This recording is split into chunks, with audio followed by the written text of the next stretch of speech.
experience. Right, yeah, absolutely. All right, my friend crashed his GS right in front of me, and thankfully he's wearing a Hans, or he might have been killed. He hit hard. That was really hard to watch. Yeah, no. He's the guy driving the Carbon 65 now. That white gray Carbon 65. Yeah, okay. Yeah, that's also a Grand Sport. Beth made those 650 of them. Well, there's not that many now because he destroyed one of them. Yeah. Down at VIR. He loves destroying guts. He's a little too aggressive. He's a good friend. Right. Well, I mean, you know, knock on wood when you walk away, I guess. Well, he didn't walk away from the VIR crash. He went to the hospital. Oh, really? Graves. Yeah. Oh, yeah. Yeah, we usually room together on trips, and that was a tough time.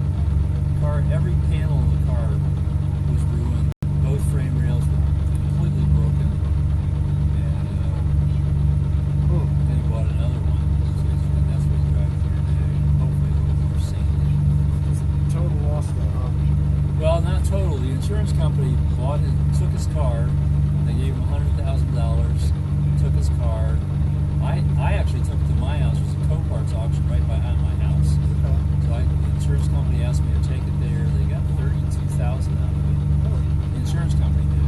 Yeah. And they paid for his hospital bill, paid for his damage to VIR, paid for his trip home, because he had driven the car here from Connecticut. Yeah.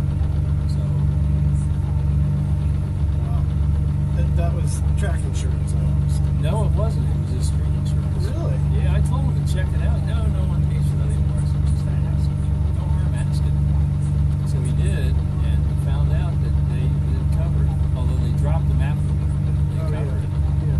They had a different agent on every part of it. It was medical, track damage, ride home. And I took him to the Amtrak station the next day. His hospital bill, yeah, and then his wife picked him up at the train station. And I took his car, and my vet was taken by another friend who was going to go to the transmission shop in Laurel Transmissions. He was going to do some work on my train. So he took my car and a stacker, and I drove home in my pickup truck, dragging the crash Carbon 65 on my trailer. Oh, wow. Jeez. I mean, you know, I guess that's a happy ending story there. But I mean, I had a 2018 M3 CS. That's what I kind of learned on. What is that? It's a BMW M3. Oh, okay, got it. But it's a CS, which is like a track fit, like from the factory. Got it. Like street legal. Not Kind of like being club sport or something? Yeah, something like that. Yeah. Officially, I think they say it doesn't mean anything. It's just like, everybody kind of assumes it's names. Anyway, it's a fantastic car, but you know, we kind of got down to the end of it. And I was like, well, I don't really want to keep buying track insurance, and you know, assume that I was always told the regular insurance company wouldn't cover it.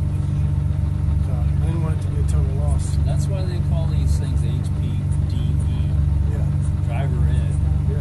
because some companies do cover it. At least they used to. Okay. It's becoming less and less in more recent years. By the way, that GT4 Club Sport, 2 cars ahead of us, Yeah. I instructed that car last year. Oh, really? Got him soloed, or got him signed off with it. That's great. It seems like this is an organization where a lot of people know each other. And so once people get in, they kind of stay in and very much a club, huh? That's true. It's a main group I instructed. Okay. And I ordinarily did the check rides, but today they had a brand new driver from Michigan who's never been on any racetrack, so they wanted me to work with him, and I did. And then he got injured. His back got hurt, right? So he's on his way home. So I was going to do check rides tomorrow, and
aggressive curbing than some of the other steering's. Okay. And then going down in turn 6, where you had the trouble finding the gear there. Yeah.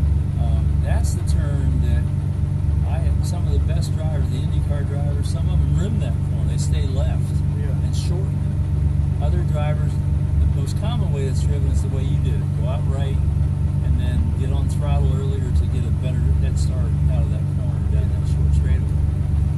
My cars both like that. If you walk the track, you will see that seam. There's a seam down the middle, and the camber is split.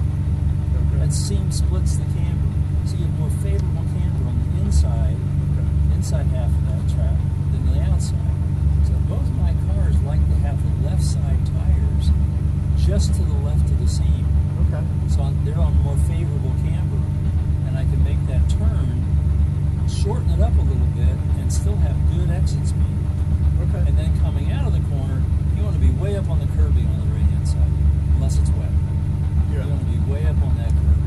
Just don't try to turn on it, and make sure you get back on the asphalt before the end, because there's a hole in the end. Okay. Yeah. Yeah. Sometimes, especially a track like this, it's new. It's like that's the wall. I'm just gonna instinctively stay away from it. The surest way to hit a wall is to try to avoid it. Yeah. Because you're tightening the radius of the circle, so you got more G-forces going. Let the car, use as you squeeze on throttle, unwind the steering. Yeah. So in theory, you're using all of your tires' friction for the sum of the steering